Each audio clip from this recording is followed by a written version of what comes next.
เป็นได้เพียงทางผ่านของคนหลายใจเป็นศาลาพักใจคอยให้หลบแดดหลบฝนเป็นผู้ชายที่โง่ให้กับความฮักที่มืดมนให้เจ้าคอยหลบแดดหลบฝนยามเจ้านั้นซ้ำใจบอกเคยที่จะเสียใจในทุกสิ่งที่เจ้ากระทำบอกเคยที่จะใจดำถึงอายจะเจ็บซ้ำใจยอมเป็นคนที่พ่ายแพ้แต่ยังฮักเจ้าหมดหัวใจยอมเป็นศาลาพักใจที่ทนเก็บความซ้ำ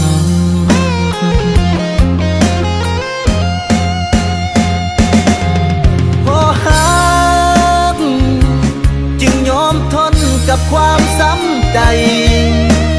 ยอมเป็นคนแพ้พ่ายเพื่อแบกความซ้ำคนแพ้แต่ยังหักบ่เคยใจดำยอมทนหักกรรมจากความซ้ำใจยอมทนเก็บก้อนน้ำตายามเจ้าซ้ำมายามเจ้าเสียใจยอมเป็นศาลาพักใจ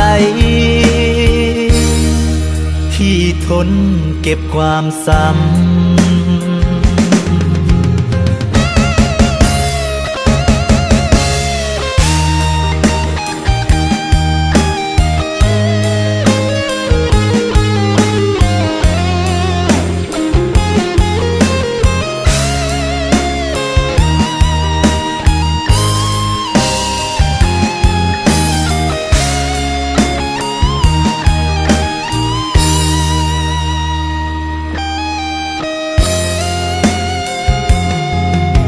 บอกเคยที่จะเสียใจ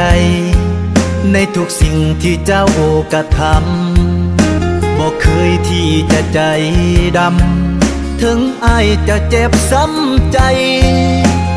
ยอมเป็นคนที่พ่ายแพ้แต่ยังฮักเจ้าหมดหัวใจยอมเป็นศาลาพักใจที่ทนเก็บความซ้ำ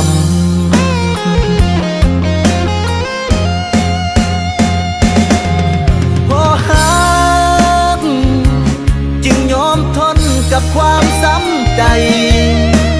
ยอมเป็นคนแพ้พ่ายเพื่อแบกความซ้ำคนแพ้แต่ยังหักบ่เคยใจดำยอมทนหักกรรมจากความซ้ำใจยอมทนเก็บก้อนน้ำตา